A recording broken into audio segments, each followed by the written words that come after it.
Hello and welcome, all the losers, freaks, and social outcasts, to a very special episode of the E-CEL podcast. I am your host, Ofigs, and I thank you for tuning in. Please make sure you all subscribe to the channel here on YouTube, as well as follow us on Twitter at E-CEL Network, and DM us there if you want to be interviewed on the show. Also follow us there anyways for news updates and postings about the scene. All right, we're gonna treat that as like a news account, so follow us there on Twitter. Also follow us on BitChute, where we will be putting any content that comes up in our interviews here on YouTube that is not necessarily appropriate for this platform, if you get what I'm saying. So those will just be short clips that we upload to our BitChute channel, so make sure you follow us there too for those. As always, I'd like to thank the E-CEL team for helping me put this together. Those are Not Okay Ghost, Loser Girlfriend, Fools, Strepsiades, Cringer, State Surveillance, and Parzival. Make sure you guys follow them on SoundCloud. They're great guys and great musicians, without whom this whole project would not be possible. So big round of applause to those guys. We're going to go ahead and skip our usual news segment because, frankly, we all know why we're here. So we're just going to get straight into the interview.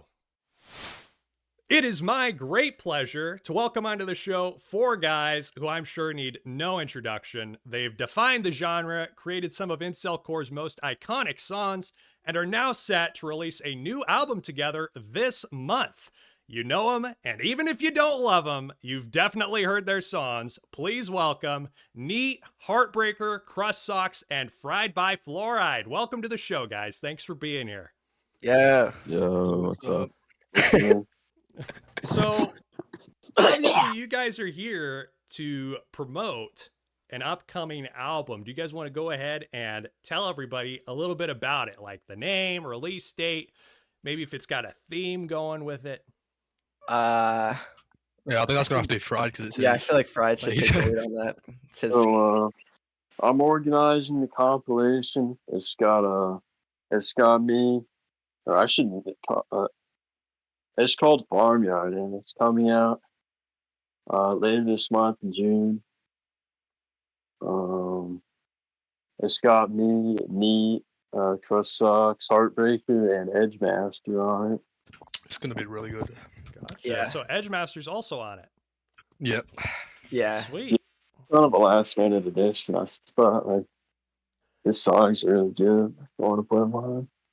Yeah, I love Edgemaster personally. It sounds like a really star-studded cast here. You know, you guys are the biggest names in the scene. How long, or how did this album come about? Like, who thought it up? Fried. Well, Yeah. I started blowing up on TikTok recently, and I thought, like, you know, it's like Negative XP kind of jump started their careers with the MK Ultra support group compilation. I was like, you know, it'd be cool if I did something like that with my newfound success. You know, help my get out of the hood. So I thought, you know, let's do a compilation. We started talking about that, like, what was it? I don't know, a month ago, a few weeks ago. And then it all came together, and now we're almost ready to drop it. It wasn't that long ago that we started doing it. Yeah. It was maybe a month. I get a little less than that. I guess it's all coming together, dude. Oh, you can visit our website, www.farmyard420.com. It's 2 songs each. I guess we can. Oh yeah, Say that. yeah. 2 songs per person. So that's like, what is it? 4 or 5? It's like 20. Oh, is that 20? Wait, am I? That's 10. That's 10. That's 10. That's 10. That's 10. That's 10. That's 10. That's 10. That's 10.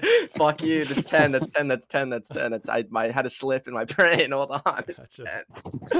My bad. Fuck. I was thinking 2 times 5. Not like I'm Whatever. Or fuck, no, I'm thinking like fuck. Hold on.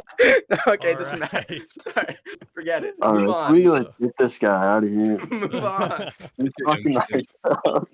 So 10 songs. Fried, since you're the leader of this, you've recently kind of gone through like a country phase, it seems. I mean, you know, your latest song samples literal farmyard cows.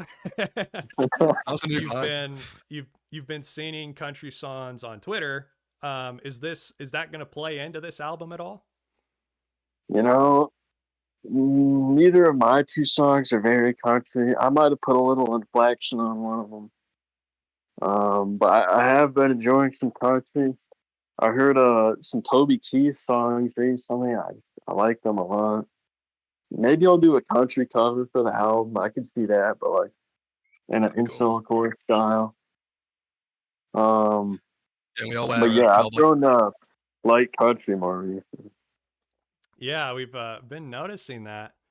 So then will the album have a general theme to it at all, or is it just going to be, like you said, like MSG, where it's just you invite a bunch of artists on, or in your case, 5 artists, and you just sort of make whatever feels right?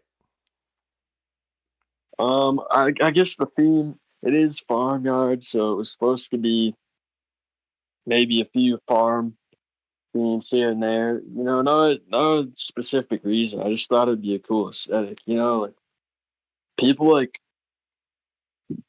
always like things with a gimmick. You know, that's kind of how MSG was. It was like, oh, our gimmick's like really conspiracy theory.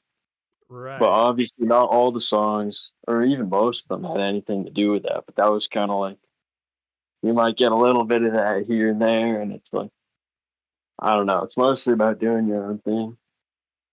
I think Sure. one of mine's gonna be sort of farm related. I don't know. Oh, okay. Gotcha. And is that influenced by Fried? I mean, you're British. That's kind of a weird theme to take. Yeah, yeah.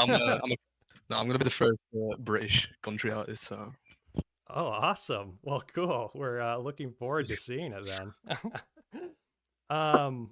I guess sort of moving on to our next topic. There was a while ago supposed to be a big comp album that was called Dropout Boyz that it never actually ended up coming to fruition, and it's now become sort of a meme. no, it's still being worked on. It's coming out soon. Yeah, it's dropping next year. Cowboys coming back for that, by the way. So Is this new album you guys are working on, is it at all in any way related to that? like a spiritual successor. Yeah, maybe in some way. I'd say so. I guess in essence, kind of, yeah. I mean, I wasn't like around for. Well, I guess I was that 2020. I don't know. I wasn't like around for that, but I guess it's kind of the same vibe of like I guess like close friends. I guess like making shit together. So like in essence, maybe, but I don't think that was like deliberately planned to be like a spiritual successor thing. But yeah. Gotcha.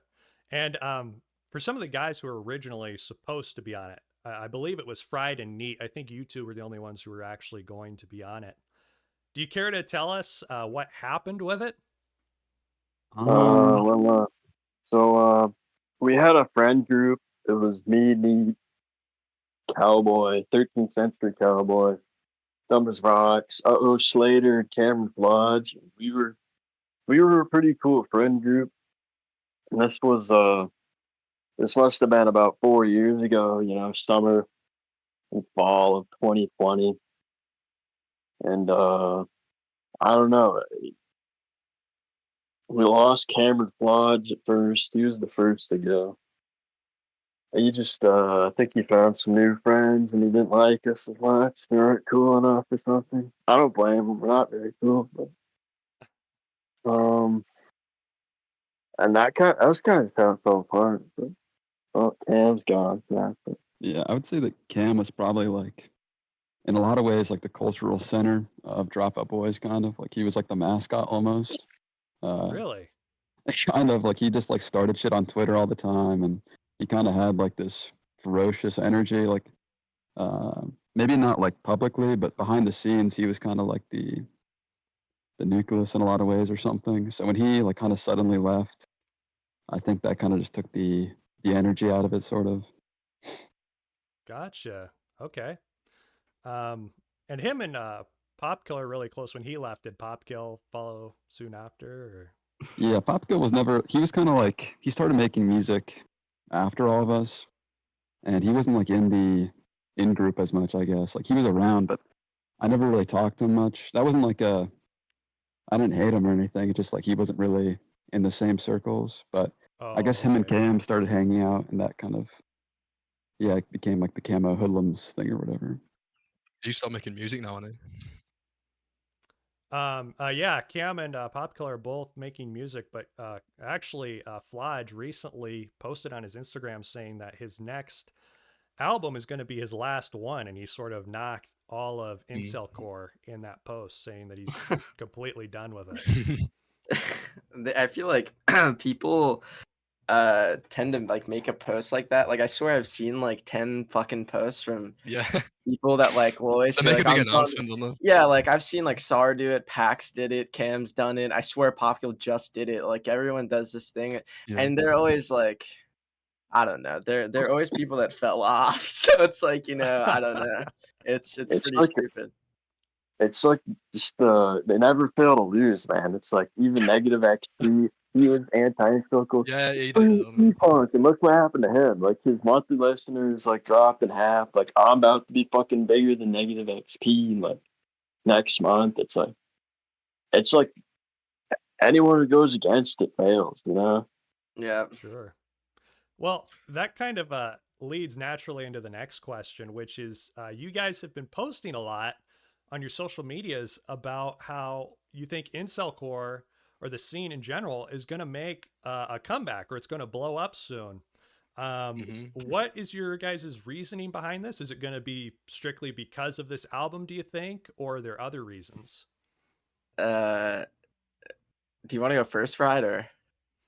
Yeah, I think it'll be because of Farmyard. I think Farmyard will be really good. Yeah, Farmyard's gonna bring it back. But I guess I don't know. Like, I mean, the real answer is probably like Fry basically just started getting really big. He has like a song on TikTok that's getting really popular, and the other three of us, like, it might not be as explosive, but in the past few months, like, my streams have basically doubled. We're all basically growing like a good amount. At the best spot that we've been, I think, all of us. Yeah, certainly. Yeah. I mean, I think with the consistent posting plus Farmyard and like Fried like getting a lot of motion, like I think it'll definitely put more eyes on us or garner more attention. And then this album definitely though should put us like over. That'll be cool. Well, sweet. So it's planned on being a big one. Obviously it's going to be, I mean, just with the guys who are on it, clearly, right? Yeah. So with that, then, do you guys think with the scene blowing up, the scene has sort of been classed into two different waves of people. There's the first wave, which is people like Below Ground, NXP, or you guys.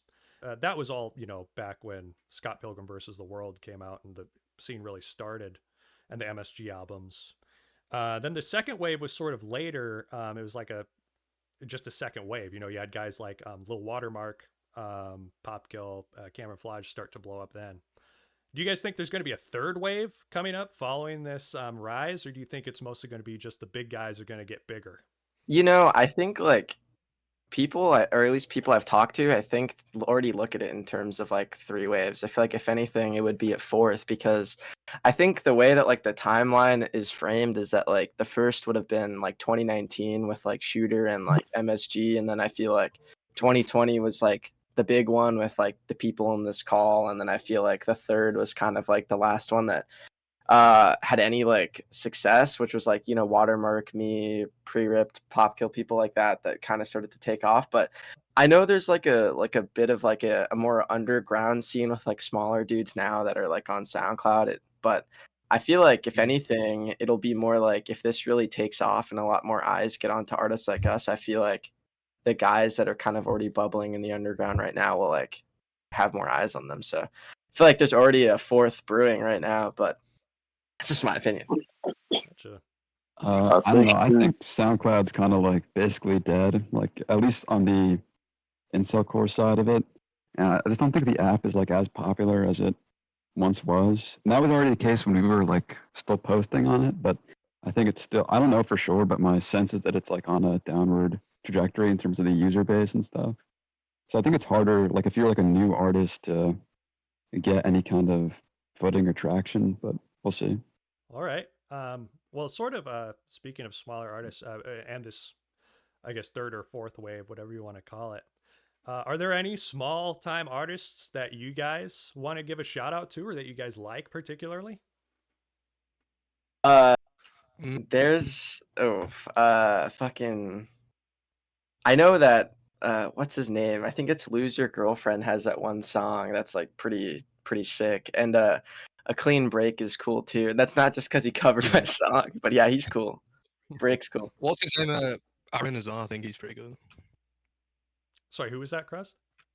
Aaron. It's like ARIN. Oh, don't know if yeah. Yeah, he's cool too. He did that cover. He Right? covered my song as well. Yeah.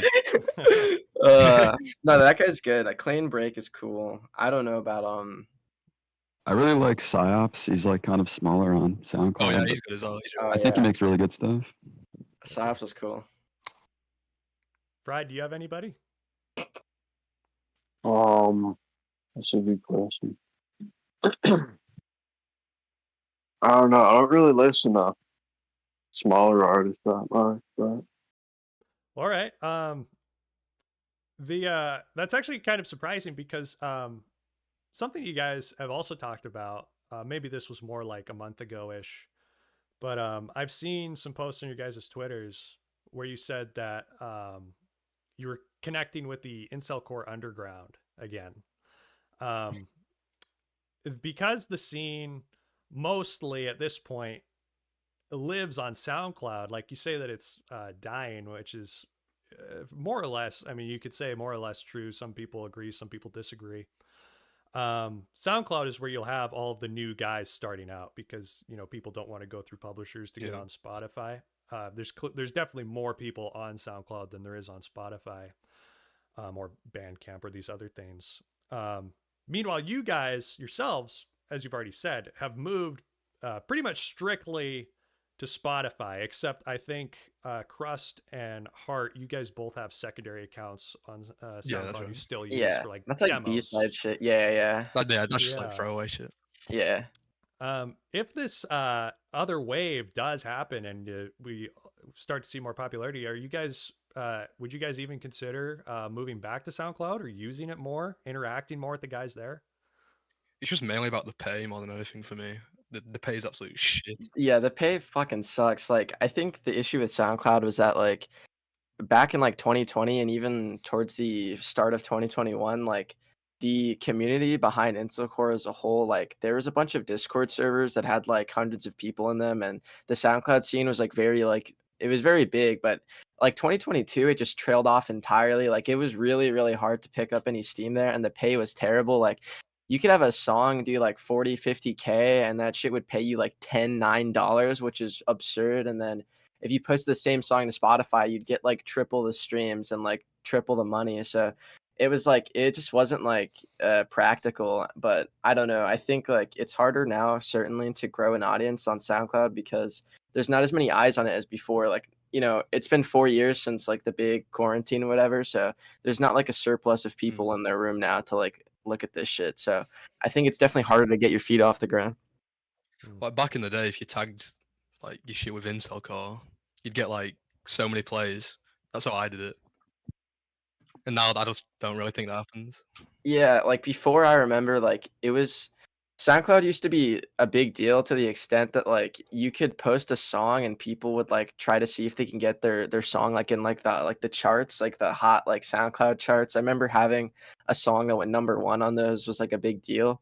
So when I had one go #1 on there, like I thought I was like a fucking rock star, but that shit just like doesn't happen anymore. And also like there's like so much like botting that goes with SoundCloud. Like you'll post a song and get like a quick like instant 10 bot likes, and then it's just like Spotify's a lot more genuine. You can't really like, I don't know. It's definitely a lot more practical and genuine over there. So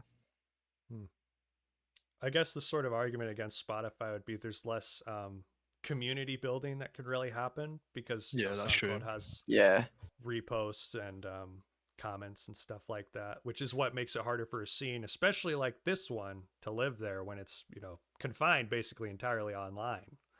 Yeah, I mean, I was one of the like last people to only start posting on Spotify, because I wanted to keep posting on SoundCloud, but I just realized that it's not really worth it. You don't really get much from it. yeah. Sure. So that leads me to another question. Would you guys care to disclose or maybe give an estimate of how much you guys make on your music? Like, can you live on it? No. You know, I don't want to. I'm not gonna speak for anybody, but I think definitely one of us make a lot more than the other. I mean, I guess like if I were to be discreet about it, I think I make like half of like a minimum wage check a month. So I don't know. I don't even make that. I guess. Well, I mean, I'm like, I guess that depends on where you live, but it's like I'm like a teenager, I guess, so I don't really have things to pay for and whatnot. So I mean, I live with my parents. It's like the money is just like shit to like spend on whatever. But I think definitely one of us could probably do, you know. Anyway. I mean, it'd be hard to calculate because it's always going up so much. But I mean, we could say it's like a regular job at this point. Humble. Yeah, I make like nothing. I make pennies. Oh yeah, neat. Do you care to weigh in? I mean, whatever. I guess I'm like not. I won't be shy about it. Like this month, I guess I made like, with all this stuff combined, I probably made like around probably 500 this month, something like that. So it's not like a ton of money, but it's also, I guess, not like completely insignificant. That's really good for like music shit. Yeah, well, because you have to, like you said, like combining everything, you have to count for like streams and then like merch too. But those payouts take forever. But there's like a lot of different things you can like monetize. Yeah, dude, that fucking site, like it like like you'll ask for a transfer, they'll give you your shit a month later. It sucks so bad. Yeah, the quality is just not good. Yeah. I guess that makes sense then when you guys talk about moving from SoundCloud to Spotify. If the pay is already low on Spotify, then SoundCloud would really be nothing, right? It's literally it's like you literally, yeah. It's like a complete fraction. Yeah. SoundCloud is like $1 per 1,000 plays, and Spotify would be like between 3 and 4. Okay, gotcha.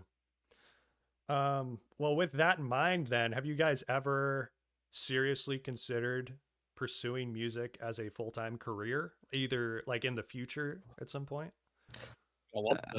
Yeah, I think that's like, or I mean, I can't speak for everyone, but I think that's like the goal, or at least it was. I know that I feel like me and Fried, and or at least, I mean, I don't know. I can't speak for others, but I definitely would like this to be my career. I really started to post more consistently this year. I have like a big plan for things because, you know, that would be obviously ideal over anything else. I'm sure everyone else here would like not want to have to fucking work a job as opposed to being a musician. I'm in university, so like if I can just do music instead of that shit, then yeah, that'll be the life. Yeah. And Fried or Neat, are either of you like on track to doing it as a career? Oh, it kind of is a career already. I don't ever plan on getting a job, going to school. Gotcha. Yeah, I mean, I don't know. Obviously, like it'd be awesome if it grew enough where I could live off it, like realistically. I think it's like, I don't know if I'm delusional, but I feel like it's sort of possible, just based on the trajectory we've all been on. It wouldn't like completely shock me if in a year or two, like all of us were making pretty good money off of it. But I also am not like that, you know. Like if I like was really like super serious about it, I'd be playing like live shows and like shilling the fuck out of my music everywhere and like doing everything super seriously. Where pretty much all I do is like post a song a month now, and even like that's like a recent development. Like I basically went a year without like making a song. So we've all had like gaps like that where we like don't post for super long periods of time. Yeah, that's me. So I think we're all serious about it, but like not we're trying to be more disciplined now, I guess. Yeah, well, Yeah, consistency we're like tapping rewards that. you a lot. Yeah, like my figures like they like doubled like streams monthly, yada yada. Like they go up when you post consistently. Spotify really rewards like consistency. I think it's like every 3 or 4 weeks, like or something like that. Like you post something and it's like I don't know, like singles they do really well. There's like there's a science to it for sure. Um, moving on. In the future, you guys have already said that this album you likened it to the MSG albums, which really kick-started the scene. There's dozens of different people on those. Um, and this album that you guys are putting together now, um, whereas the MSG albums, they were smaller people at that time because obviously the scene didn't really exist. They were just solo. Um, your guys' album is clearly bigger. I mean, you guys are already very established. You have tens of thousands of followers on everything each. Um, do you guys have any plans in the future for doing an album, like a comp album that features a bunch of smaller artists? I feel like that's the goal if this one works out. Something Yeah, like that'd that. be cool. Like putting some smaller. I'd be excited if I found like some smaller artists that were like really good. But a lot of the time they Yeah, kind of like suck a lot, so it's like I don't know, like whatever. But Yeah, it'd be. I think another thing is that it's kind of hard to find. Like, I'm not trying to like diss on anybody, but I think it is like harder to find like a bunch of like smaller, like really good dudes that could like really like shake some shit up. Because I mean, honestly, like I've heard like a lot of like the new stuff by some of these people, and it's like really fucking terrible. So, but there's some like pretty good dudes, but I don't know. It feels like back when the scene was starting, like I mean, you could like stumble onto like a bunch of really good people, but now it's just I mean kind of we were when we started, so like, well, yeah, but I think like it takes time for people to get in their groove for sure. But there's kind of a bit of like raw like talent you can surmise like from like the first few songs, and I don't know. Some of these people are like and they're usually like pretty big fans as well, which I guess we were too at the time. But then they'll like DM you a lot, and then they'll like I don't know. It is what it is, I guess. repost my song. Yeah, yeah. Like I get a lot of that. It's like I don't even like log into that account, dude. Oh, Sure, there are a few names that come up often when people talk about up and coming musicians, and like you said, they're hard to find because they are buried. Obviously, SoundCloud is a very low bar of entry. I mean, basically no bar of entry at all whatsoever. But Mhm. I'll say that they're definitely out there. And if you guys do interact more with the underground, you'll definitely run into them. But that's Yeah, I mean, just I'll be me. like, I'm just not tapped in at all anymore. Like, I really don't open SoundCloud like basically ever. So I don't really know. Like, there's probably are some like smaller artists out there that are cool that are like kind of would be associated like aesthetically with Incelcore or whatever. But um, I have no clue like who they are. Gotcha. I want to do that like more. I listen to more underground Incelcore artists because I don't really do that. All right, sweet. Um, then moving on. You guys have obviously been around the scene for a while now. I mean, you guys basically watched it start, and you've carried it now to what's hopefully a new wave. How have you guys witnessed the scene either evolve or devolve over time? Do you think it's better or worse now than when you joined? It's definitely better now. yeah. I think I don't. Well, maybe I'm not like the authority to talk on this because I'm kind of like I'm like I guess the newest one in this like group. So I feel like that's definitely think Fried could talk about that better in depth. right. So better or worse? I mean, I think naturally people think it's kind of dead and boring. Shooter's gone, and that might be true. Like he was kind of the like he made it feel alive by like being on Twitter basically, like this whole Twitter presence. I guess his streams too, but that shit was like like the entertainment stuff. I don't know. Maybe I'm filling that role and I don't realize it, but that would be my goal, is to fill that role, provide entertainment. And there's a chase for the crown, I believe. The new figurehead. Yeah. Well, the scene sort of has been pretty scattered, especially since, NXP kind of blew it up. I mean, he straight up removed all of the artists from the MSG albums retroactively. Now it's just him. Yeah. And he's made that constant was knocks dumb. against it. And now the scene, there's no coherency to it really, because there's nobody to fall behind. No, not I think like even though I came in like a year after these guys, like there was definitely like coming in later, I could like, you hear the stories and shit and you can kind of like follow along, but honestly, it's like things did feel pretty cohesive. It felt like we were all kind of like, it felt like a sports team. Like we all had this like coherency as like this big group, and we were like doing shit or whatever. And then I think like, I mean, everybody knows like the fabled like Virgin Fest really caused a huge like schism and shit shattered. It's like a billion sects. There was like the IRL people who thought that they're like the new scene, and then that caused a lot of beef with the online guys, and they fought with each other, and then things just fractured even harder.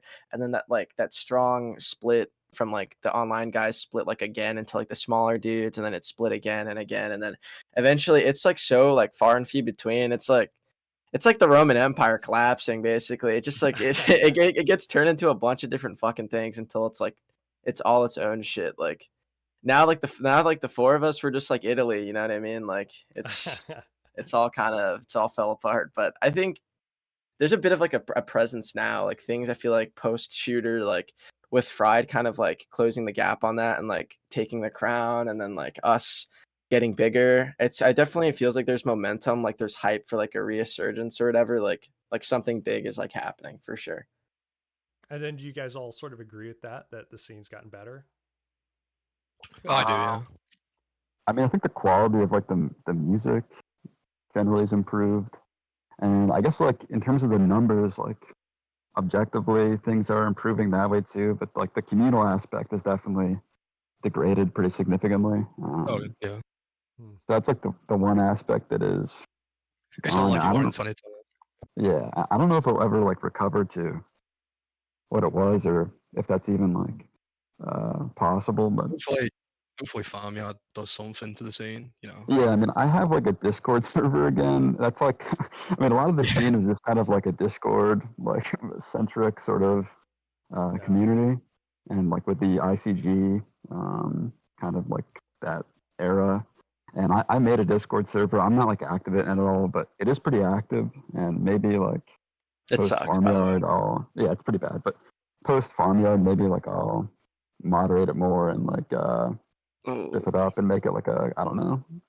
I'm not sure, like, but I guess the community aspect, like, that'd be cool if it came back. But at the same time, like, I kind of don't care that much. I think in terms of community, like, I mean, before it kind of like you had notable figures like the non-music guys. There were like posters, people that were kind of like help pad out like the overall scene. But now it's like, I mean, it's like a bunch of like 13, 14, 15-year-olds that came from Reddit. They're all super retarded, and they all think, you know what it is? It's comprised of a bunch of people that are like, oh, I'm like Angie, and I'm like, it's fucking really gay. They don't have like any aura or sauce or swag, and I hate them all, and they hate me too. I mean, if you like name search me in that server, they all call me gay and hate on me, but it's whatever, dude. I'm making bread. Haters can S my D. You know how it goes. Well, I wouldn't let the subreddit there affect your opinion of the whole fan base. It's I think everybody agrees that sub is a cesspit. Yeah, but I mean, it's hard to like not find. It's hard to find people that aren't like fucking like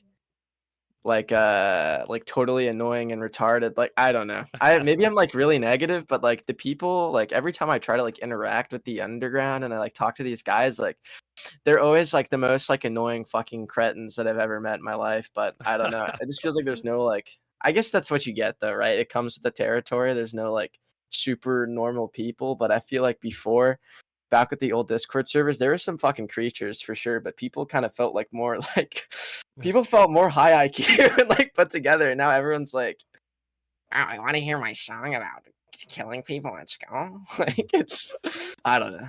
Well, I there's don't know. definitely an overrepresentation of autism in the scene. I think everybody can agree. Yeah. So sort of keeping on topic then with the community aspect. What are your guys' opinions, if you have any, on re-upload channels? Because that actually helps those draw a lot of listeners to these other people. Do you guys have any thoughts? Dude, I like No, I them. think They they're were cool. Yeah, cool. they're cool as Yeah, fuck. they were like, I think that's the one thing that Shooter had a huge like fucking brain fart on, was that like the re-upload channels like brought a huge like audience from like YouTube. The way that like the YouTube algorithm works, like you can get recommended like random shit, and like people like Up to the Wolves and like Soma, like they had like these channels where they would like make music videos, or just like even the smaller guys that just reposted shit, like it got you more attention, and then people like would look for your shit after that, because obviously it's not practical to only listen to things on YouTube. But I think like Shooter is just like a fucking retard and just decided to take down everybody's stuff, which like affected a lot of us too, because we had songs on those channels, and like I got like a bunch of my shit nuked because some guy re-uploaded it, and it like I had a video that had like like it was like circling near 100,000, and then it just got fucking just beamed, which was like really annoying. But Shooter's like a neurotic idiot anyway. They don't just the music videos, because a lot of them they didn't just re-upload. They did like music videos and shit, which I think is cool. Yeah. I love that shit. I remember like getting a video on Up to the Wolves kind of felt like like getting on MTV. That was like a big deal. I remember people like were really like trying to get shit on Up to the Wolves. It took me like fucking like 2 years to get on there. I know like NEET and Fried had a few on there, but getting a video on Up to the Wolves was like a big deal back in the day.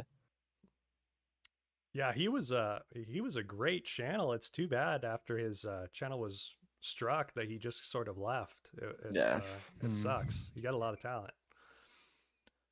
Yeah. Yeah, I agree with those two. I think it was a miscalculation by Shooter, because I think it was definitely just a net positive to have people like advertising your music for free, basically. Yeah, exactly. And I don't think it's a coincidence that like he kind of started going, like his stream started going down once he took all the re-upload channels down, because that was like a big part of, I think, why he was popular. But right. I mean, his biggest song had like a fan made music video on YouTube that like that's how I like, that's like I heard the song on TikTok and then I looked it up, but this was like 2019. That video had like a bunch of views, and that was like a huge like thing for his career. And then I don't know, but Shooter does that a lot. He like works against himself, and now he like disappeared. So it's just kind of like trademark of his personality, I guess.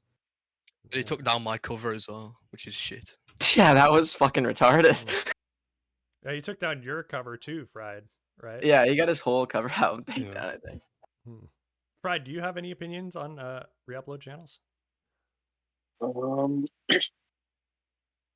I guess they have a music video. It's probably better.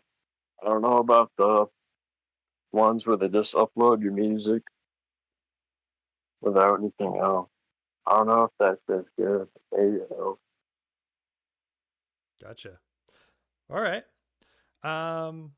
So let's get sort of off the internet, and we're going to talk more about your guys' real lives. The scene is obviously, it's very controversial, or it can be, I mean, from the freaking name.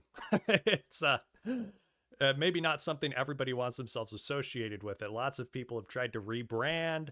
Obviously, there was the whole thing with bedroom punk. Now it's more e-punk is now becoming popular, or that's the popular alternative name to call yourselves. Yeah.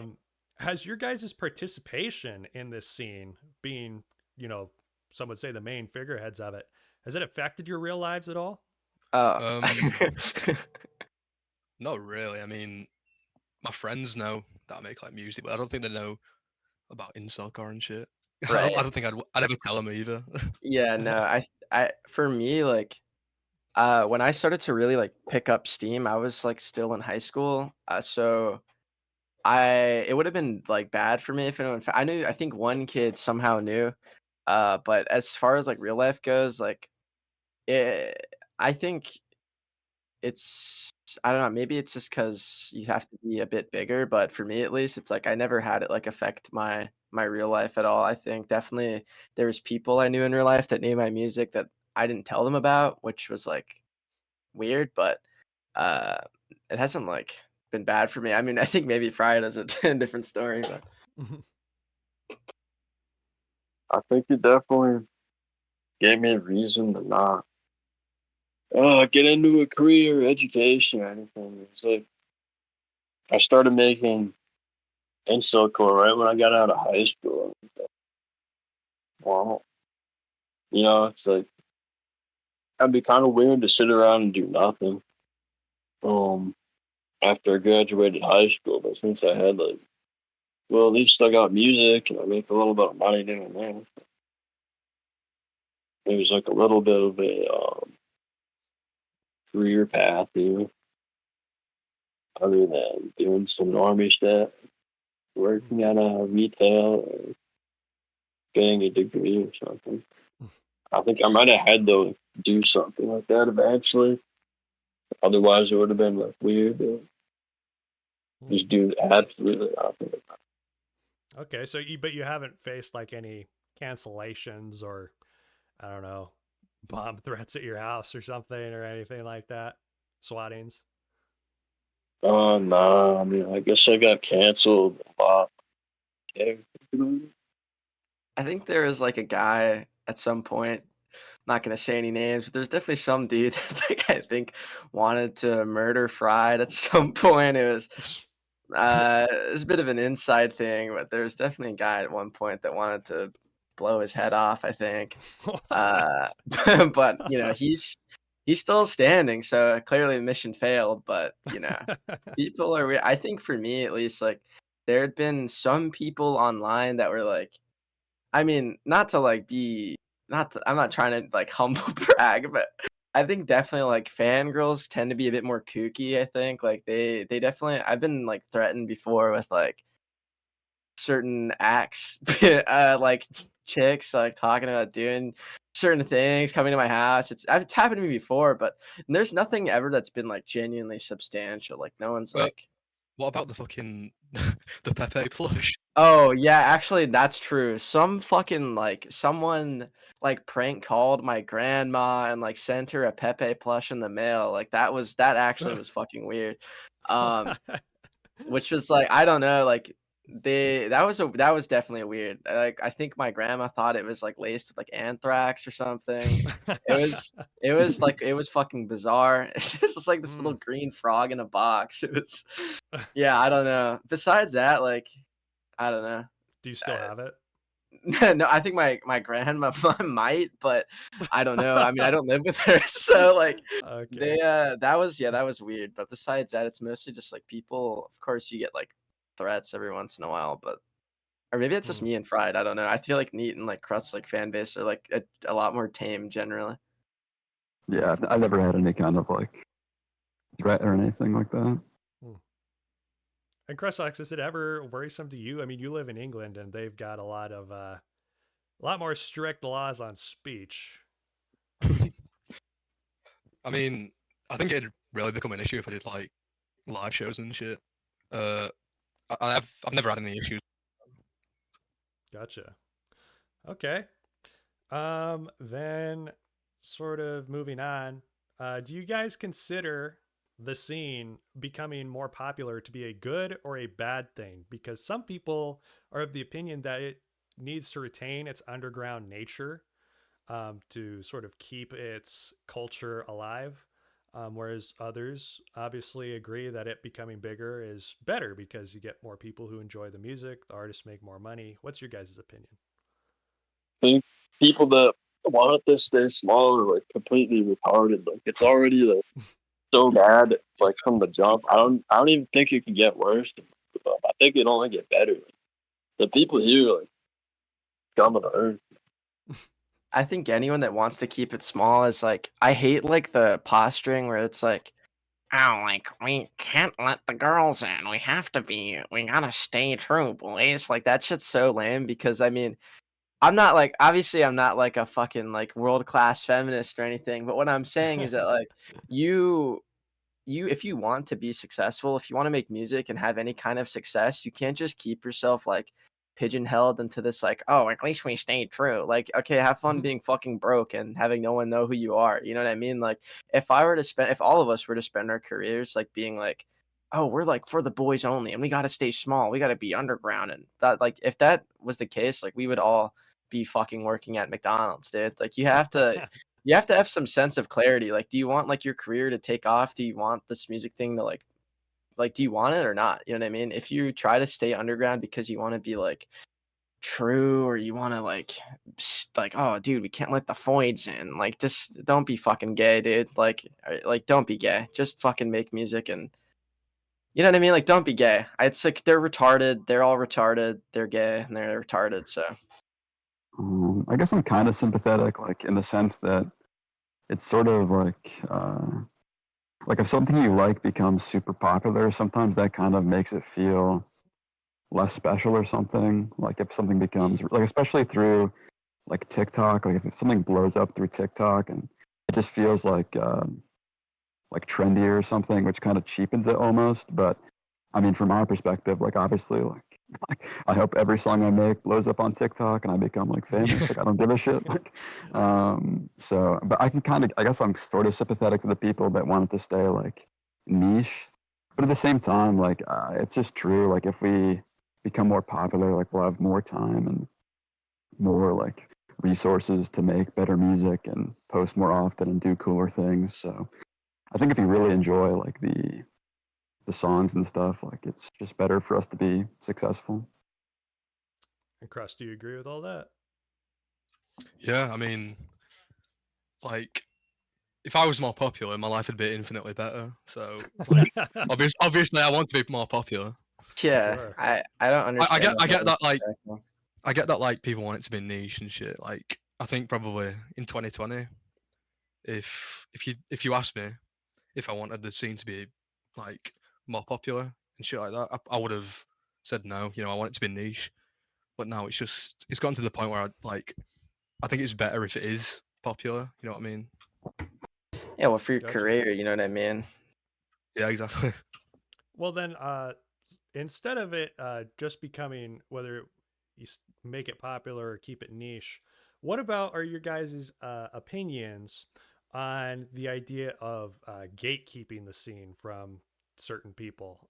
So obviously, the Incelcore scene is based on, incel subculture and internet culture in general.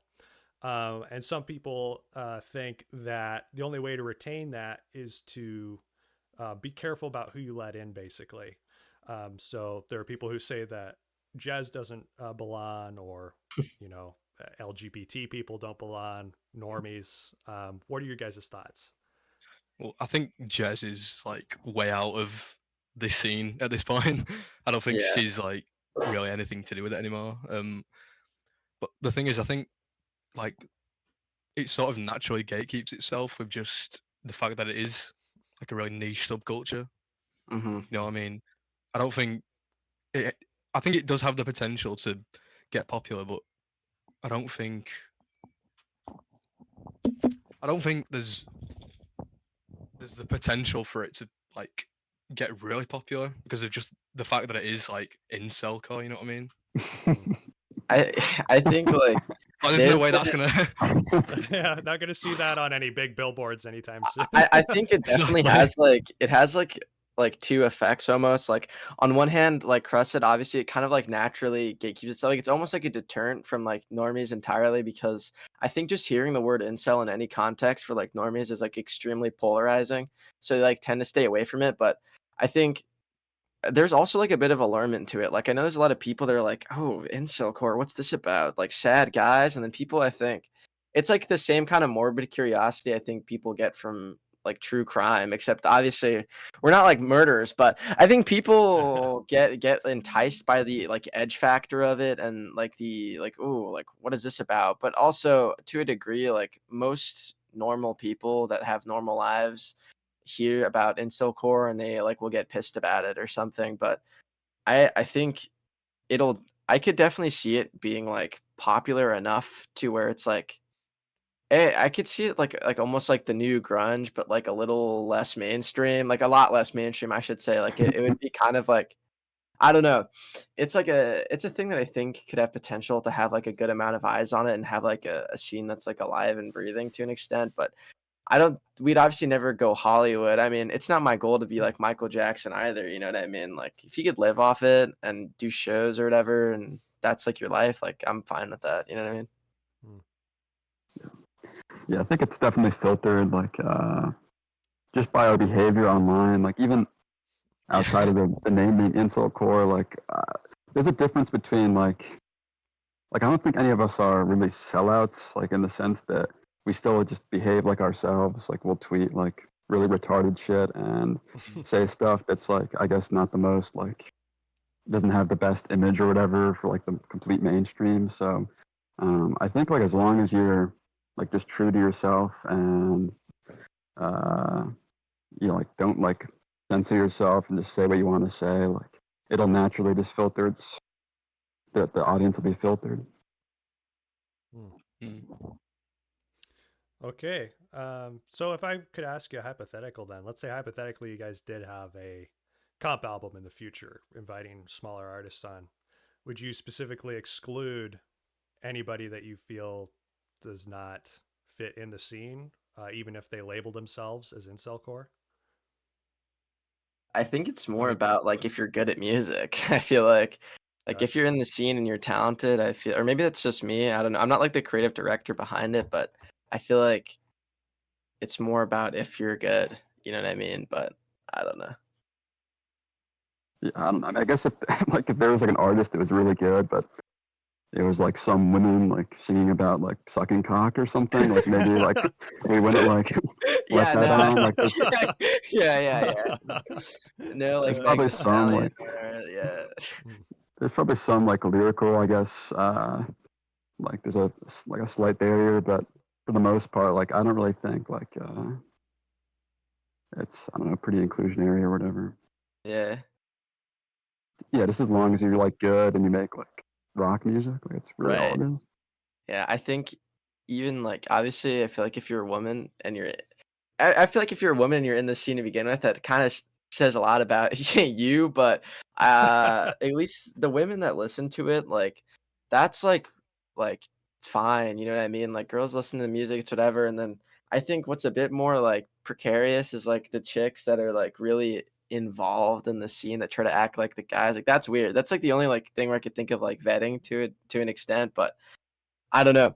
I think Neat's right. Like, you definitely wouldn't want, you know, but I don't know. I think as long as you're good and you're making music and it's like, yeah, Like vaguely like self-hating, like that's really yeah, all yeah, it is. yeah. Like, Like that's kind of the vibe entirely. Like all Hmm. the songs are pretty much centered around like being unhappy. You know what I mean? Some kind of it's like more like aggressive emo almost. You know what I mean? And Fried and Crust, is that your guys' opinion too on the topic of gatekeeping? Um,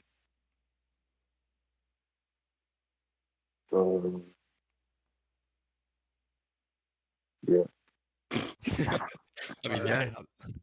yeah, Awesome. your Okay. consensus. Next. Then individually, then we're gonna get into some more individual questions for each of you. Ooh. What are your guys' biggest influences in your music, Mm. if you have any, or did you just sort of start making it? Well, you know, I feel like I think as far as influences go, I think all of us kind of have like two separate categories. I feel like guys in incel core that really made you want to start making music, and then like once you start making music, like the artists you have already listened to that kind of influence your sound. I think for me, it's pretty cut and dry. Like as far as like my inspiration for incel core, I was like I was really into Anhero, and that was kind of my like biggest inspiration to get in there. But I also was like I was a pretty big fan of like all the guys here already because it had been a year deep into their careers essentially. So, but I think Anhero was the one I was the closest with at the start. But other inspirations, I mean, I like Blink and like fucking Teen Suicide and like just emo and like pop punk shit from like the late 90s, early 2000s. Like that's my shit. Modern baseball, so on. Yeah, I mean, I guess for me, it's like pretty much the same. Like just influenced by like the MSG1 guys. So for me, like Hard Christ is my favorite, and he was definitely like the most influential in terms of the type of music I wanted to make. And that was like pretty much it. And then I guess now, like I make stuff that's like a little bit more, has a bit more of like a grungy sort of twist to it maybe. So there's like bands like Narrowhead and shit that I like a lot that I guess maybe kind of influence the direction I'm going in slightly. And Crust and Fried. I think originally I wanted to be like Negative XP and Hard Christ, and I think I'd say the same thing with NEET. Like Hard Christ is my favorite. Outside of Incelcore, like a ton of people say I sound like Waves, and that was my favorite band for years. So that kind of happened subconsciously, I think. I think going forward into the future, like if I could sound like any band, like I think I don't know, I'd want to sound more like Super Heaven. I like that band a lot. Okay. And Crust, are you influenced at all by specifically British creators like punk artists? Japanther. No, Japanther. Nah. Like they said, just basically at the start, I was just Negative XP. Like I listened to Scott Pilgrim, obviously, and I just want to make music like that. But now it's just whatever I'm listening to, basically. So like, thing is, my influence changes so much, so it's hard to like pinpoint exactly. Sure. Okay. Also, I think everybody would love to know if you guys wouldn't mind. Well, would you like to talk about your processes a little bit, like how you do instrumentals, how you come up with lyrics? Do you do your lyrics first? Things like this. I think like I get asked. I'm sure we all do. Like you get asked by fans a lot how to make stuff, but for me at least, I feel like I like really like melodies and shit. So usually I'm like, I think maybe it's the same for all of us, but you want to like come up with like a chord progression of some sort. You just come up with a chord progression and then you kind of start like, at least for me, I come up with a chord progression. I start like humming over it, trying to figure out like what sounds cool. I usually have an idea lyrically in my head already, like something I'm like pissed or sad about. And then you have a basic chord progression. You start humming lyrics over it, like whatever works. And then usually for me, I just do that. I throw a lead on it. You structure the song like in ever which way. And then that's pretty much it. I don't know anyone who writes lyrics first. I feel like it's super impractical. Like usually you want to write your lyrics like with your instrumental, because if you write them like beforehand, like then you have to like learn a way to fit them around, and it's I don't know anyone that does that, but it's pretty simple. You find a chord progression, you hum something over it, you flesh that out in like FL or whatever the fuck, and that's it. Like that's really all it is. Yep, totally agree. Same exact process. Yeah, pretty much. I I think we all have the like, exact same process. Yeah, I mean we all like use like, well, I guess Fry doesn't use FL. I mean, like obviously our music's not like super complex or anything. Like we're not making like symphonies here, so it's pretty much just like Yeah. just getting some power chords that like sound cool, and then like just refining it from there. Yeah. I mean, you guys use like stuff like GarageBand, even, right? I I use FL. We used to, I know me and Neat used to, but we all like switched No, to I've been FL. using FL for like the entire time. Yeah. But Fried, you don't use FL? Nah, I use Cakewalk. Okay. I don't think the DAW like really like impacts the way you make music for the most part. Like it's just basically like No. just the software, really. Sure. It's all the same shit. You're just recording guitar and recording vocals and then putting drums over. It's the exact same process. And how long have you guys all been making music? Did you start before the scene, or did the scene get you started? I've been making music for a long time. Yeah, same. I started like my very first song on SoundCloud. That's the first song I ever made. So I started with the project. Like this was my beginning. Wow. I was making like fucking drill beats when I was like 7 or 8 years old. I was making like trap beats. Yeah, I mean, I had started playing guitar when I was like 12, so I had been making like music. Well, obviously I'm like a bit younger than like the other guys here, but I'd started when I was 12 and I had like made like I don't know, I had other projects like shoegaze and then I'd like try to do like folk for a while. I had like a bunch of different like kind of things I was doing, but the heart stuff was really the first thing I really locked in on and like found success with because before it was just a bunch of like I did like same as Crust, I did make like beats at some point as well, but that's like I mean, I guess I'd always been making music, but yeah. Crust, can we find those beats anywhere online to this day? No, no.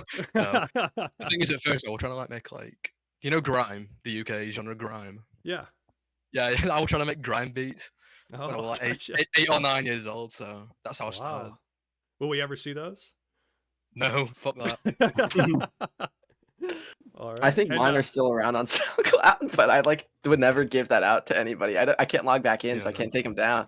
But To be honest, my beats were kind of fire, so maybe. yeah, well, he's a fucking way better producer. Like Crust is crazy with it. My shit was like fucking goddamn caveman banging rocks together. Like it was really bad. It was like I like made beats in Sony Vegas. I like clipped shit together. Like it wasn't pretty, dude. It was really Oh, bad. Jesus. we all got to start somewhere. And Fried, when did you start making music? I think I made an instrumental before I joined the scene in like 2019 probably, and then I think I started making more Incelcore instrumentals on my phone in GarageBand in like late 2019, and then I started trying to sing in early 2020. That's when I dropped my phone. Okay, so you sort of really started with music with the scene here, like maybe a little bit before, but this is pretty much where you took off. Yeah, completely, dude. Gotcha. Well, cool. So then we're gonna move into sort of the last part of the show here, which is being the biggest names in the scene. You guys have several of you have run into various controversies over your time here, and I figured this would be the perfect place to sort of talk about those because you never get to hear your guys' side of these stories. It's always just probably people who do not have your best interest at heart when they talk about it. So hopefully we could get your guys' side on some of these things. First, I'd like to start with Heartbreaker. So a lot of people seem to think they seem to have this idea in their head that you are either gay or trans. Is that I'll be honest with you. Well, first I'll answer that no, but I think I don't know how. Okay, this guy, I don't know how it started really. I think people have been calling me like gay or trans since I was like 15. That's when I started the heart stuff, but I really don't know like what got I guess cuz I was like I don't know, I was like young, I guess. I was like a boyish looking dude, you know what I mean? I think people like project things on you that they want to see, and I guess I wasn't as like stone cold and like cool like Fried or Neat. Like I was kind of like I was like young, like boyish, very squirrely. I had like a super hyper. I'm like ADHD and like autistic as fuck. So I think people saw me less as like a grizzled like warrior, like Neat and Fried. And I think saw me as like, or as what they call me on Twitter is they call me a twink a lot. But I don't know. I think the thing is, it's mostly men that say this shit though. Like girls, I think find it appealing. Like I don't mean to like be like I'm not humble bragging, but I think it's known that my audience like I've got a bit more of a female pull, I guess. So I think like women I think tend to be into it, but guys like they really like either they call me gay and trans or they want me to be gay and trans, and I get like a bunch of DMs and like a bunch of messages. It's like all I hear. People just call me gay all the time. It's been going on for like 3 years, and it's just like I think a lot of them want me to be gay. I get like there's this guy on Twitter that always like tries to flirt with me, and the thing is that it's like it's been 3 years, dude. Like, I'm not gonna crack. Like, I'm not gonna have sex with you, dude. You know what I mean? Like, I also, it feels like totally like against the brand. Like, all my songs are about girls. It's like a meme at this point, how many girls' names there are in my songs. And like, I'm always talking about some bitch's hair. Like, I'm not the fucking guy. Like, I'm not gonna have sex with you, dude. I don't like penis, and I don't want to cut mine off. You know what I mean? Sure. I think they see a guy who's like, they see a squirrely, boyish young man, and they like to project their gay and transgender fantasies on me. And it's like, dude, I don't have problem with the gays or the trans people or anything. You know, they're cool, whatever. But it's like, I'm not one of you guys. You gotta leave me alone. That's all it is. It's like, I don't know.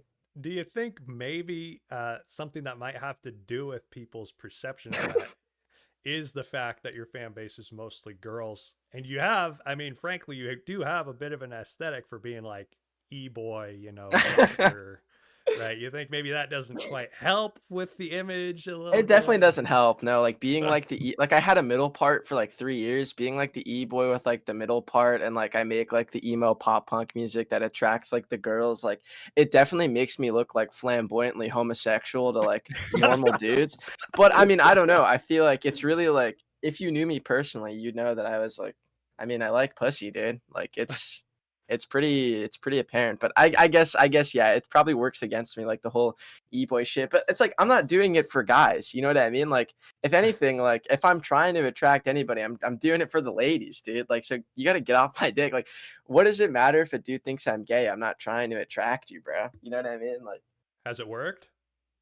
getting the women thing, I don't kiss and tell, man, but I'll tell you what, there definitely has been some attention on that field, but I'm not a braggadocious human being, and I'm not going to lay out the details for you, but there definitely has been women that like me. I'll put it that way.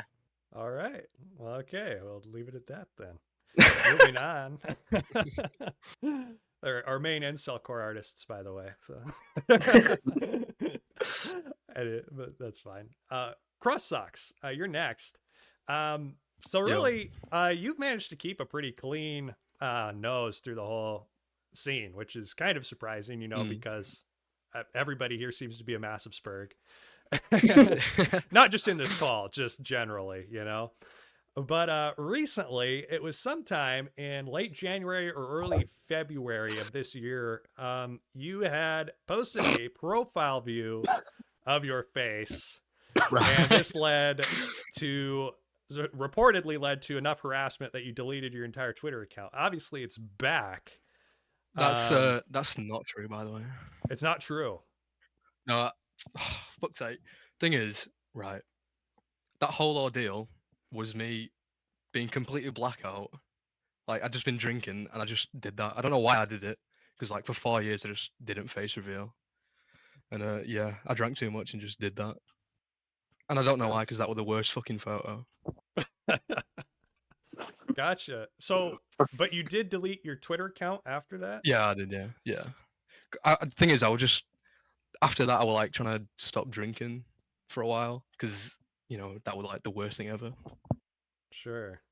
So there was no bullying that had to do with that, like you being. I mean, I got called a lesbian on Reddit. I won't say bullying.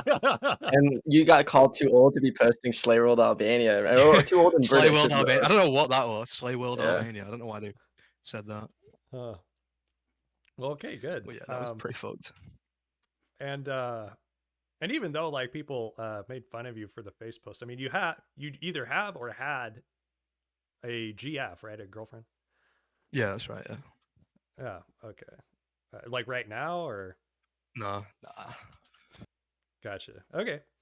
I also was wondering, being one of the only British people in the scene, I've heard from some people that you tried at one point to do a live show with Tech, who's also British. Yeah. And this was about a year or two ago. Yeah.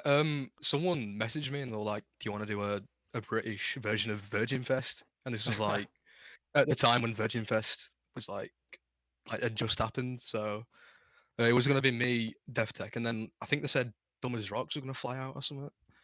Oh. But yeah, that just never happened. And then I started a band, and then I was gonna do another live show, and then that fell through. Was the band with anybody from the scene or just like your friends? No, it was just people that I knew. Gotcha. And And actually, recently, I'm gonna do another live show. Like it was supposed to be in May. I just never did it. is there any reason these two shows that you've tried to organize never came through? The first one was just because they just never messaged me again. They just never went through with it. The second time, it was because my band fucking they just like split up. Oh, okay. So this band doesn't exist anymore. Yeah, no, it's gone. It's gone. Gotcha. Okay. Well, thank you. Then NEET, you're next.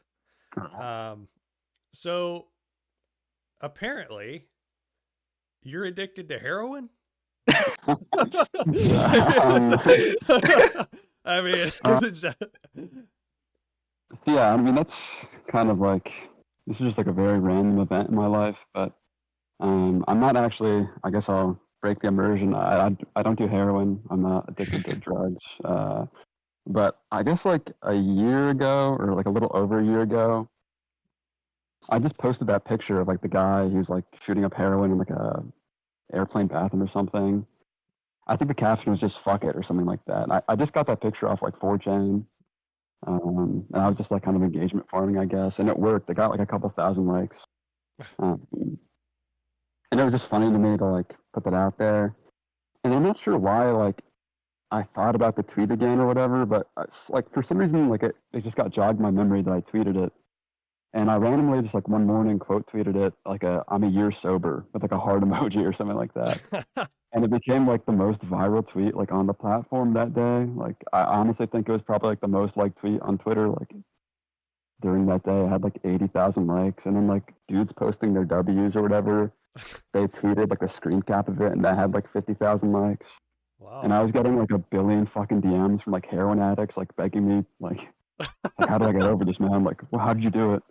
And I felt kind of bad about that, but I just ignored them all. Gotcha. But no, I'm not actually addicted to heroin. It was just like I don't know, like it just.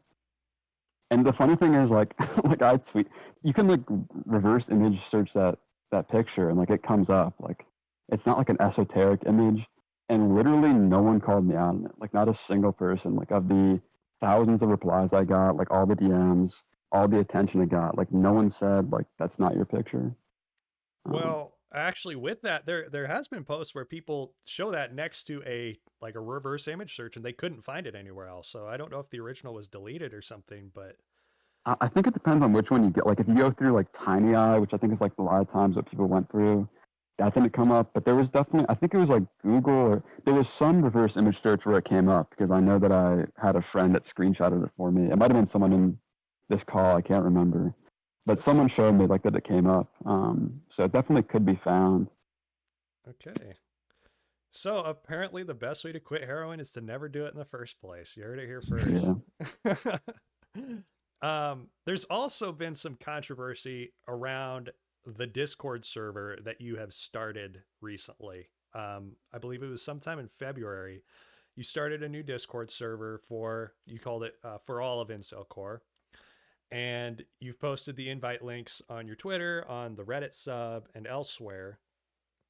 And there was a lot of people who hated it. Obviously, a lot of people used it. It became very big very quickly. But people were complaining that it was flooded with e-girls. It allegedly had some illegal material that was posted on it. Allegedly.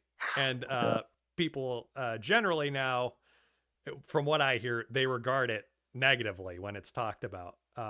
Do you think this Discord server ended up being a success, or what? I didn't really know like what my exact goal was. I guess I just felt like I was at the time where I was starting to make music again, so I just wanted to have like some sort of communities type thing, like growing with the music. And is it a success? I mean, I guess it's still active, so I guess like maybe it does something, but obviously it's like a retarded server. I don't look at it ever. I don't think anyone here looks at it ever. Like maybe like occasionally. Like, oh, I guess Heart's not even in it anymore. But I don't know. I mean, like people use it, so obviously some people are having fun with it, and Yeah, so I don't know. I don't really. I mean, it's just a Discord server, so I don't really take it that seriously. I mean, it's a Eh, classic neat cash grab Ponzi scheme, but you Yeah, know, I mean, yeah. um, Um, well, what was the motivation behind creating it in the first place then, if you don't use it anymore?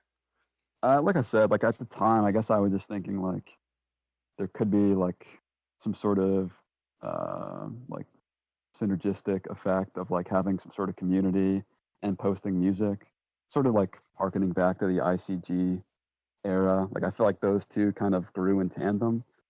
So I was like, oh, like I guess I'll make a Discord server, like see if I can get it really popular and see if that kind of like pushes the music somewhat.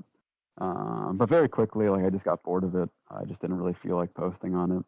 Um, I Gotcha. don't know, like it used to be fun. Like I used to really enjoy like ICG back in the day. Like it was a good time. I think it was just the novelty of it, and now it's like I've just been in this thing for so long that it's just not that exciting to me anymore. yeah. Mm. I think also the cast of characters around then there was like a lot like Yeah. there's a lot more like entertaining people to be around. Now it's like you get like a wave of like retarded fucking like incel larper dumbasses that are like we're edgy, and then you have like a fucking handful of girls that are like super attention seek, and they're all like 15, and it's like really shitty and bad. But like back then with ICG, it's like I mean you had Fried, fucking Crust, Neat, myself, Cowboy, fucking yeah. There's a lot of people and Hero. There was a lot of people like musicians and then like non-musicians, like just posters, people that were funny, and there was like groups and people would hang out. It felt like it honestly really did feel like an actual community. Like it was like a bunch of like friends, and even when the people weren't friends, even when there was beef, it was like entertaining. Now it's just like it's fucking stale, and I really don't want to spend like hours every day talking, like chatting with some fucking 15-year-old LARPer guy who pretends that he's Drusel. It's fucking gay. Like I'm not doing it. Hmm. And you guys at the start of the show mentioned maybe starting a new one for this new album. Is that I thought I heard that. If we were going to, it'd probably just be a retooled, like a repackaged version of the one that's already up. Like it could maybe like just change the name to Farmyard and like start using it more. But I don't know if that'll actually happen. Maybe we'll do it like when we actually drop the album. Like we'll be active for like a week or something for fun. But um, I don't know. We haven't really talked about it at all. Gotcha. So this is sort of where the community building ends then. I guess for the time being. I think We'll honestly see. it builds itself. Like if you have a fan base of people that like your shit, like people will always congregate around your stuff. But like they're trying to like manufacture like a second like Incelcore Mecca like server. Like I feel like the conditions are just not right, and I feel like it wouldn't take off. But it definitely I mean, frankly, like it's not. I mean, as much as we don't use the server, like if you check right now, like I'm sure there's people fucking talking. Like there's always people talking in general. It's pretty busy. It has like way more people than ICG ever did. So in a sense, I mean, like it is like a community server. Whether it's like a cool place to hang out, like I guess that's up for interpretation. That's up for your own oh, taste. it's But hardly like Hmm. community. It's like well, it's a community for sure, but it's not really focused around Incelcore the music anymore. It's just a bunch of retards talking to each other. yeah, it's true. Like it's like all it is. It's like at least before thematically it felt more like tangible to the music, but now it's like now you can watch like 10, 15-year-olds argue about like the president of Argentina and talk about who's more based, and it's like what the fuck is going on? It's really they're gay and I hate it, which is why I left, and it's gay and I hate it. I left. That's gay. Gotcha. I hate it. I'm just saying, right now there's someone talking about how they have a fantasy of hurting their brother when they listen to music. So Yeah, see what I mean? Like Awesome. uh Oh, unfortunately, that is the fan base of the scene. So what can you really do? Okay, well, interesting to hear your side of that. Last one is Fried by Fluoride. You've actually managed to avoid any major controversies. It's really impressive. I'm trying to. I've always been a good kid, you know. I try to stay out of And it's worked. um, obviously, there is allegations going around pretty maliciously all over the place where people bring up the fact that I believe sometime last year in September, you went on a live stream and you had made a bunch of remarks such as saying that your age range is between 13 and 47. You you kept saying that you're going to go to jail soon in reference to that remark. And you've also been accused of DMing a 16-year-old girl and then lamenting the fact that you can't legally have explicit images of her. And this has led to people like Zarbamba, Penguin Band, and Snuffitsgrave making a big stink about it and publicly cutting ties with you. So what is your side of this whole situation? What was my son? I don't know. I don't think I did anything wrong. I don't know what people's problem is. Okay. So you don't really. The big joke is that Fried is into minors and stuff. Is there anything you have to say about that, or? I don't know. I think that's kind of overblown.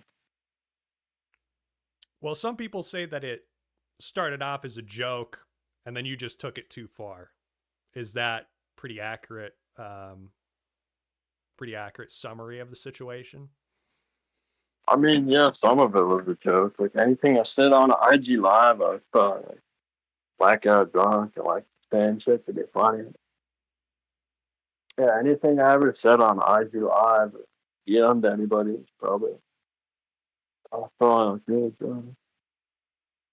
All right. And you said that that's true for some of it. What about the rest of it? Like, what parts of it are you talking about aren't a joke?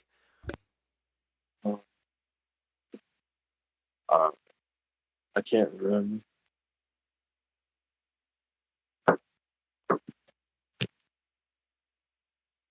All right. Well, I'll say for sure. I think there's a lot of things that Fried says or does on Instagram Live or tells people that's a bit of a publicity stunt because he likes to piss people off, as you can tell with his tweets. He says a lot of outlandish things to garner. It's a lot of rage bait, I'd say. He definitely does say some crazy shit. I'll be honest with you though, I don't know his personal affairs all that well, but I do know that he does. I mean, I was on a lot of those lives. You can see me in those lives trying to get him to like not sabotage his life by saying retarded shit. But again, I'm not familiar with his genuine personal affairs, but I could bank on him fucking around. I mean, I don't know. He likes to troll. He does it all the time. He does it to me, but whatever. Sure. Cool guy. For what it's worth, that's the impression that I got from the whole situation, is that it was mostly just joking, and whether it went too far or it was just all laughs is, I guess, up for interpretation. But if there's nothing more to be said on it, then the next part I had to ask you about, Fried. You were supposed to play at the Steak Fry Memorial Show, but you had ended up canceling last minute. You had also done the same thing with Virgin Fest, and I believe NEET, you also canceled at Virgin Fest. Would you like to explain the reason for this? I don't know, just getting there is like a pain in the ass. Show in New York, like a 5-hour drive. Maybe I'll go if it was like an hour away, but this is too far. So it's just too far was the issue, getting there? Yeah.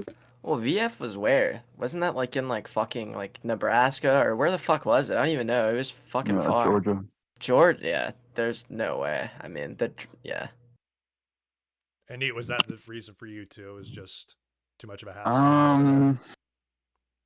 Can't really remember what was going on like around Virgin Fest, but I think like yeah, I think it was just like probably too much of a pain in the ass.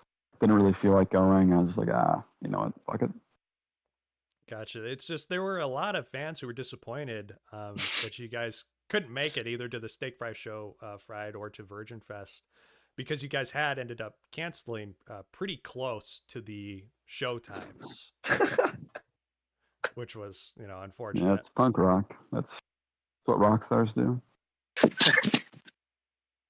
Yeah, if there's a show, like Fred said, that's basically just like a distance thing.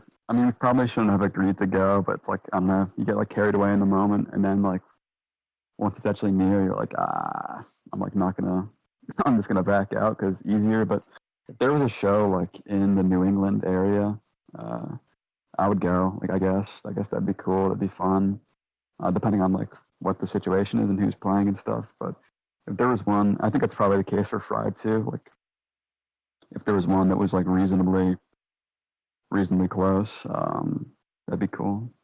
Gotcha. And Fry, do you have anything more to say about that? I don't know. Fuck the fans. They don't deserve my performance. Fuck. Burn down. All right. I was gonna ask you guys if you had anything last that you wanted to talk about or announce to the audience. Obviously, you can restate what the album is and when it's gonna be. I'm pregnant. I'm having a kid soon. I'm currently carrying. I'm like 8 months deep.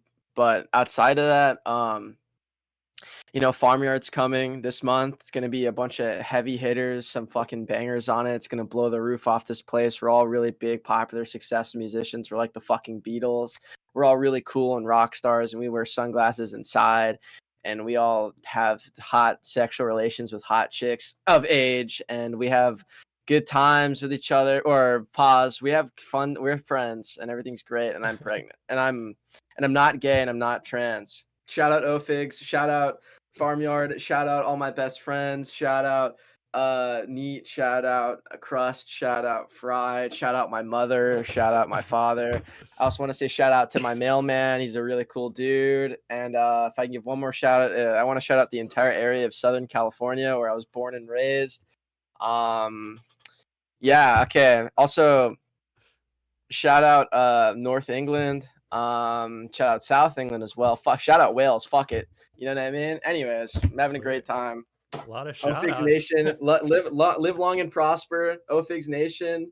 Do any of you guys want to promote any personal projects that you guys are working on besides? I have an album coming out this year later. It's like probably a month after this one, and then I have more singles all year. There we go.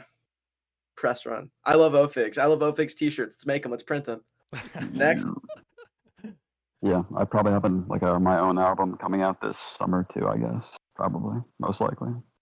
And Crustsox? I'm just gonna keep making singles for the rest of my life until I die, pretty much. And Fry, do you have anything after this album coming out? Just personal? Nah, I think I blew up, so I'm gonna quit. I get enough soon.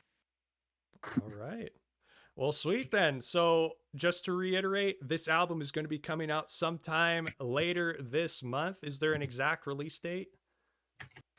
Probably within the 20s of this month. 21st. Yeah, I think 21st is the date, but we're not. I mean, I guess that's not completely. Yeah, It could be earlier. It could be earlier. Gotcha. And it's going to be called Farmyard? Correct. Yeah. Perfect. Yes. All right. Farmyard 1. Are we revealing the fucking the art? Maybe like the graphic or something. The sick ass graphics. Yeah, dude. Yeah. Well, Yeah. perfect then. So we'll be looking forward to Farmyard coming out about the 21st of this month, around there anyways. It's going to feature H4rtbrkr, Crustsox, NEET, and Fried by Fluoride, and also Edgemaster 42. We actually practiced like a four-man acapella thing, but like closed this if you want to let us do it. Yeah. Can we practice here? So can you lay down the drum line? All right. Yeah, I got you. That's just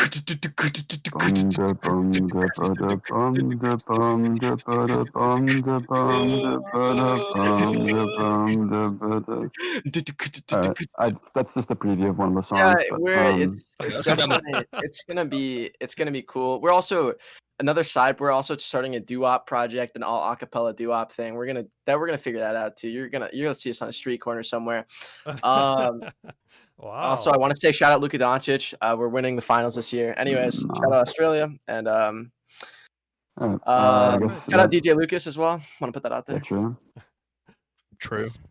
Thanks for having us, man. Thanks for We having love us. you, man. Had a great time. We love you, Ofigs Nation. mate. Ofigs, I love Ofigs t-shirts. Print them now. Of course. All right. Well, so we're going to go ahead and end it there. Again, thank you guys so much for taking the time to be here on the podcast. We all hope that the album does great. To the audience, please, everybody, remember to follow these guys on all of their socials. Links to all of them will be in the description below. Also, go ahead and give the E-CEL podcast a follow here on YouTube, as well as follow our Twitter account, our new Twitter account on Twitter, at E-CEL Network. Go ahead and give us a DM there if you are a musician who is interested in getting an interview. We would love to have you on. Well, guys, I guess that's it.